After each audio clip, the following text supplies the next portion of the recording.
Lu Zhou was the notorious first ancestor of the demonic sect, and now the family members of his disciple had been kidnapped twice in succession. With his fiery temper, how could he possibly endure such humiliation?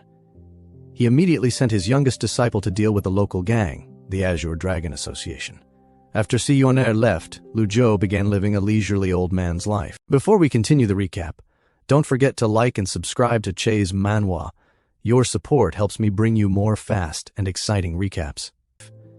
From his memories, Ji Tiandao had first met Yuaner when he arrived in Anyang years ago. At that time, he wanted to take her as a disciple, but her parents firmly opposed it. Later, however, they somehow sent Si Yuaner up the mountain themselves. Thinking of this, Lu Zhou asked Wang Fugi, "What enemies has the Si family made over the years?" Wang Fugi respectfully replied that there had been none, not even in the past 5 years. After hearing this, Lu Zhou pondered for a moment. "Are you referring to the Morong family?" Wang Fugi nodded and explained that 5 years ago the Morong family and the Si family had been like water and fire. At that time, both families owned properties and businesses across the 3 southern provinces of Great Yan. The Si family master had devoted himself entirely to business and became extremely wealthy. Later, due to fierce competition, the 2 families gradually became mortal enemies. Although cultivators were not supposed to interfere in worldly affairs, some people were blinded by greed, and because of this, the Si family master and his wife had often become targets of assassination. Hearing this, Lu Zhou asked whether the recent kidnapping might also have been the Morong family's doing. Wang Fugui hesitated before replying that he did not dare make such a judgment. Lu Zhou casually grabbed a handful of feed and scattered it across the ground. Anyone capable of kidnapping an entire family must have cultivation no lower than the full meridian stage of the Brahma Sea realm. Are there cultivators in the Morong family? Wang Fugi replied that on the surface there were none, though he could not speak for what might exist behind the scenes. While they were speaking, a figure suddenly flashed through the air, and Si Yuaner landed in the courtyard with a loud bang. Seeing this, Lu Zhou frowned and scolded. Why climb the roof instead of using the front door? Si Yuaner stuck out her tongue and replied that using the front door required knocking and opening it, while climbing the roof was more convenient. Don't do that again, Lu Zhou said, before asking how the matter had gone. Hearing this, Yuaner blinked her large eyes and replied that they had been very obedient and promised to find the lakeside gang. When Lu Zhou asked if she had fought them, she giggled and said no, claiming that the leader had been very friendly, called her lady, and promised to locate the gang within 3 days. She even insisted she was telling the truth. In the blink of an eye, 3 days passed, and Si Yuaner went to the Azure Dragon Association again. Wang Fugi, who was sweeping the courtyard, looked worried and asked whether the young miss would be in danger going alone. Lu Zhou replied indifferently that he should worry more about the safety of the Azure Dragon Association's members. Just as he finished speaking, a series of system prompts sounded in his ears, killing a villain. Merit points +10. After a while, Lu Zhou frowned and sighed, muttering that Yuaner's temper would never calm down. With the rewards from disciplining disciples and completing tasks, he now had over 1,000 merit points. Si Yuaner had clearly killed at least 50 villains. From Wang Fugi's earlier account, he also learned that the Azure Dragon Association had committed countless crimes in Anyang, causing the people great suffering. Everyone was angry, yet none dared speak because the Netherworld sect backed them, making them a major scourge in the city. Killing them was nothing to pity. With this thought, Lu Zhou instructed Wang Fugi to visit the Morong family and inquire about any recent activity. He handed him a token, explaining that no one would dare stop him with it. Wang Fugi accepted it and hurried away. Although the system's temporary items had disappeared, the spoils taken from the world still remained, and the token of the Imperial Army was one such item. Time soon reached the afternoon, and Si Yuaner returned in a hurry, landing with another loud bang that startled Lu Zhou from his nap. She ran playfully to his side, but Lu Zhou frowned and ordered, "Kneel. Master, I know I was wrong." "I shouldn't have killed people," she said obediently as she knelt, thinking he was angry about that. Lu Zhou shook his head and replied, "I'm not blaming you for that. I told you this is your home now, and you should use the front door. Did my words just pass through your ears like the wind?" Yuaner quickly admitted her mistake, explaining that she had been in a hurry to return and had forgotten, promising not to repeat it. Lu Zhou ignored the excuse and continued sternly, saying that although her nature was good, she could not live without rules. Since her parents were not here, it was his responsibility as her master to teach her properly. Hearing this, Si Yuaner could only lie down obediently on the stone bench. Smack! Lu Zhou suddenly slapped her, but because of her protective aura, it did not hurt at all. Seeing the playful look on her face, Lu Zhou snorted coldly. Disperse your protective aura. Si Yuan wanted to beg for mercy, but realizing that her master was truly angry, she had no choice but to obey. Once the aura disappeared, she became no different from an ordinary person. It's fine to be carefree by nature, Lu Zhou said sternly. But you cannot live without rules. On Jingting Mountain it had not mattered much, but in the city of Anyang her high-profile behavior could easily expose her identity. She needed to be punished, so she would remember the lesson. As Lu Zhou continued to strike her, courtyard echoed with cries. Smack! Stand up! He ordered. Seeing her pitiful appearance, Lu Zhou suddenly fell into thought. In his memory, Jitian Dao had never hit Yuan. From the first disciple to the 8th, every one of them had once been beaten black and blue by Jitian Dao, some even suffering severe injuries. Yet Yuan had been different. She had left her parents when she was very young. The care of her senior brothers and sisters could never replace that of her parents, so she could only rely on her master. Now the master she respected most had struck her. How could she not feel wronged? Master, it really hurts, Si Yuan muttered softly, wiping away tears. Pain is good, Lu Zhou replied. Forget the big principles I told you before, just remember what I say now. He then handed her a piece of candy. Here, eat this. It won't hurt anymore. I know, Yuan said as she took the candy and stuffed it into her mouth. After calming down, she explained what had happened at the Azure Dragon Association. They had claimed there was no such thing as the Lakeside Gang, insisting it was a group of cultivators in disguise. They lied and even called in helpers from Yi Province to kill her. Enraged, she fought back and beat them. No, she corrected herself, she killed them. They had even invited powerful experts, and if she had not fought back, she might never have seen her master again. Hearing this, Lu Zhou gave her an annoyed look. Who in this world could bully you without reaching the divine court realm? Then he suddenly calculated the time and sensed something was wrong. Wang Fugai should have returned by now, yet there was no sign of him. Thinking of this, he spoke calmly. Wang Fugai hasn't come back. Come with me for a walk. Si Yoner immediately agreed and obediently followed him out. At that same moment, inside Yanyu Palace, the 5th disciple Zhao Yu paced back and forth irritably. The 6th disciple Yi Tianjin, seeing this, tried to comfort her. There's no point regretting it now. We can only continue to the end. Zhao Yu frowned and replied, Senior Sister Tianjin, if we had done this a month ago, I wouldn't worry. That old man has always been hot-tempered and selfish in his actions. But recently, his style has changed. Yi Tianjin became curious. How has it changed? Zhao Yu hesitated. I can't say exactly, but it feels as though his methods have softened. His temper is no longer as explosive. Maybe I'm overthinking things. She then asked, We kidnapped the SI family members. Will he really take the bait? Yi Tianjin chuckled lightly. Given that old man's personality, it's unlikely. But our junior sister is pure-hearted and has only been away from home for 5 years. If she hears about this, she will definitely return to Anyang. Once she does, capturing her will be enough. When the old man leaves Jingting Mountain and loses the protection of our senior brothers and the barrier, we'll have countless ways to exhaust his trump cards. Hearing this, Zhao Yu's eyes lit up. How will you exhaust his trump cards? Yi Tianjin paused before answering slowly. There are many famous righteous families in the world, and many have suffered at his hands. If I spread news of his whereabouts, what do you think they will do? Especially since the heavenly sword sex Luo Changfeng died by that old man's hand. Zhao Yu shivered slightly. The last time she had witnessed the scene of 10 great experts and tens of thousands of cultivators fleeing in panic, only their master could create such a spectacle in the entire world. Yi Tianjin had clearly thought of this as well. I've already informed the 10 great families about the old man's secret medicine. The 9 great experts are not fools. Once they understand the key to the situation, they will return sooner or later. At that moment, a subordinate hurriedly entered and reported, Palace Master, we have received news from Anyang. The Azure Dragon Association has been wiped out, and the token of the Imperial Army has appeared in the city. We do not know who did it, but judging from the traces left behind at the scene, the attacker should be a cultivator who has opened all 8 meridians of the Brahma Sea Realm. Hearing this, Zhao Yu began analyzing the situation. Could it be Si Yuaner's doing? Our junior sister is a divine court realm expert. Given her temperament, it's entirely possible she wiped out the Azure Dragon Association, but she wouldn't hide her cultivation level. What if the old man left Jingting Mountain with her? Yi Tianjin dismissed the concern with a wave of her hand, saying it was unlikely that the old man would leave Jingting Mountain with her, though to be safe she would immediately send someone to investigate the CI family. She ordered her subordinates to take the portrait and lurk near the CI residence in the city of Anyan, reporting back at once if they discovered any traces of the 2 people.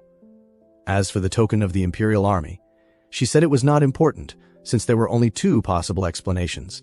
Either someone had forged it, or the emperor himself was present but disguised as a commoner. However, because Great Yan had been plagued by wars in recent years, she believed the emperor would not do something so risky. A confident smile appeared on Yi Tianjin's lips as she reassured her senior sister not to worry, claiming that everything was under her control. Meanwhile, Lu Zhou and Xia Yuanor were on their way to the Morong residence. Lu Zhou glanced at her and warned that she had been acting too high profile and might have already attracted unwanted attention, telling her that from now on she must do whatever he instructed. Xia Yuanor immediately nodded and replied obediently, "Yes, master." After a moment, Lu Zhou asked her what she would do if the mastermind behind the kidnapping of the CI family turned out to be her own senior brothers and sisters. Hearing this, Xia Yuanor hesitated and found it hard to believe, insisting that they had always treated her well and would never kidnap her parents. Lu Zhou sighed inwardly, realizing she was still far too naive. Before long, the two arrived at the Morong residence. Xia Yuanor offered to knock on the door, but Lu Zhou calmly told her there was no need and simply ordered her to kick it open. At that moment, the guards inside the courtyard were conducting their usual training when a loud bang suddenly echoed as the door was violently kicked open. An old man and a young girl stepped into the courtyard, and it took the guards a moment to react before shouting angrily about the audacity of kicking open the Morong residence gate and ordering everyone to seize them. Hearing this, Lu Zhou merely waved his arm lightly and said slowly, "Fight. I like this." Xia Yuanor, who had recently been beaten by her master and had been looking for a chance to vent her frustration, was delighted by the opportunity. She dashed into the crowd like lightning, her kicks sending guards flying in all directions, and in only a few moments the courtyard was filled with screams of pain. When she returned to her master's side, she complained with slight disappointment that the guards were not very durable. Lu Zhou replied indifferently that a divine court realm expert bullying a group of quenched body realm guards was nothing worth boasting about. The noise outside quickly attracted the attention of those inside the residence, and when the Morong family's patriarch, Morong Hai, saw the chaotic scene, his eyes turned cold as he cautiously asked who they were. Lu Zhou glanced at him and simply asked if Wang Fugi was there. Upon hearing the name, Morong Hai sneered with disdain and said that Wang Fugi had already been arrested for forging a military token and handed over to the authorities. Lu Zhou frowned slightly before turning to see if Yuanor and telling her to make him speak properly. She happily agreed and stepped forward to face the man. Several people nearby immediately grabbed their weapons, eager to fight, mocking her as a wild girl who had appeared out of nowhere. However, the moment the words left their mouths, their pupils widened in disbelief as Xia Yuanor released powerful gales from within her body, forcing several of them to collapse to the ground under the overwhelming pressure like a raging hurricane. Someone shouted in shock that she was actually a Brahma Sea Realm 8 Meridians expert, and realizing the danger, Morong Hai began sweating heavily in fear. Xia Yuanor remarked that he seemed more resistant to beatings and prepared to strike again, but Morong Hai quickly raised his hands and begged for mercy, insisting that Wang Fugi was fine and that he would bring him out immediately. Soon, a battered and bruised Wang Fugi was dragged before them. When Xia Yuanor saw his condition, she became instantly displeased, clenching her small fist and coldly asking who had beaten him. Morong Hai hurriedly explained that it was not him and that he had no grudge against them, so there was no reason for him to do such a thing. Xia Yuanor did not seem convinced and raised her fist again, but at that moment, Lu Zhou spoke calmly and asked Morong Hai whether he knew anything about the kidnapping of the Xi family, warning him not to rush his answer because, if he thought the man was lying, Xia Yuanor would break his legs. Hearing that she would be allowed to beat someone, Xia Yuanor became extremely excited and readily agreed. Frightened, Morong Hai quickly told them everything he knew, explaining that although the Morong family had a long-standing feud with the Sai family, they were not capable of kidnapping more than 100 members of the Ci family overnight. Such a feat required a powerful force backed by strong cultivators. He even advised the old man not to provoke those people. Hearing this, Lu Zhou's eyes brightened slightly, and he asked if Morong Hai knew who they were. Morong Hai admitted that he was not entirely sure but said he knew those cultivators were connected to Jingting Mountain, then asked whether the old man had heard of it. Lu Zhou shook his head and said he did not know much about it, telling him to explain. Morong Hai looked at him in surprise and said that he had never even heard of Jingting Mountain, and judging from the old man's aura and bearing, Morong Hai concluded that he was probably a reclusive cultivator, the kind of practitioner who lived isolated from the world. After finishing his speculation, he continued explaining that Jingting Mountain was home to a demonic ancestor who commanded 9 disciples each of whom was a notorious demon known throughout the cultivation world. According to him, the group of cultivators who had kidnapped the Sai family was very likely connected to some of those demons from Jingting Mountain. These people killed without hesitation and were extremely ruthless and evil. Seeing that the old man appeared kind and treated others well, Morong sincerely advised him not to provoke such terrifying figures. Hearing this description, Ce Yuanor could not help but laugh, which made Lu Zhou feel somewhat helpless as he asked what was so funny about such a serious matter before telling Morong to ignore her and continue speaking. Morong paused briefly before explaining that the so-called Lakeside Gang was actually a non-existent organization. 2 days before the kidnapping of the CI family, the group had secretly scouted the city of Anyan and used more than 30 people during their preparations.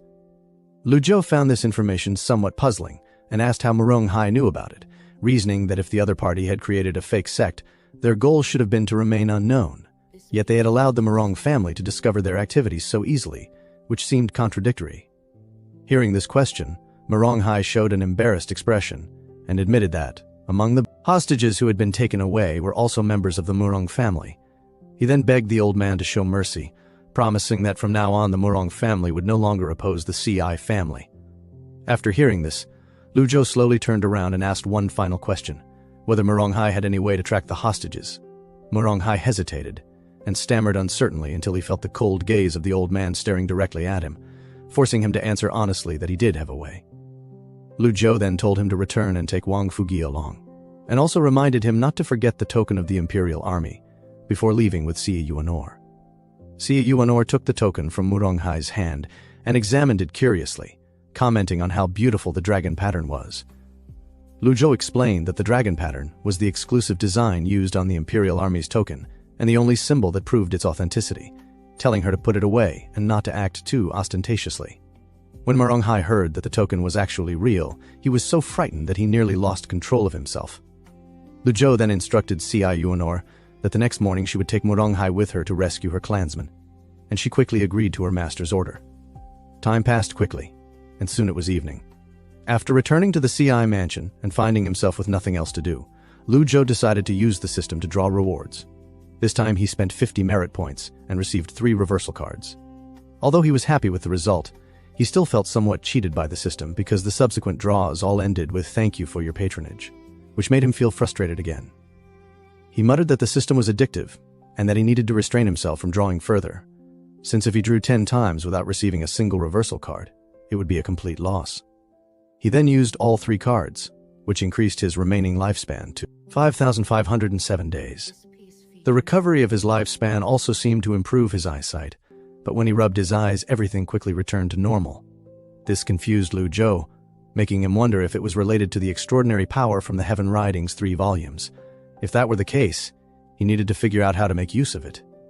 The system had previously hinted that the cultivation method of Heaven Writings 3 volumes was different from his previous cultivation path, meaning that all his earlier experiences and insights were now useless, and he would have to explore this method entirely on his own.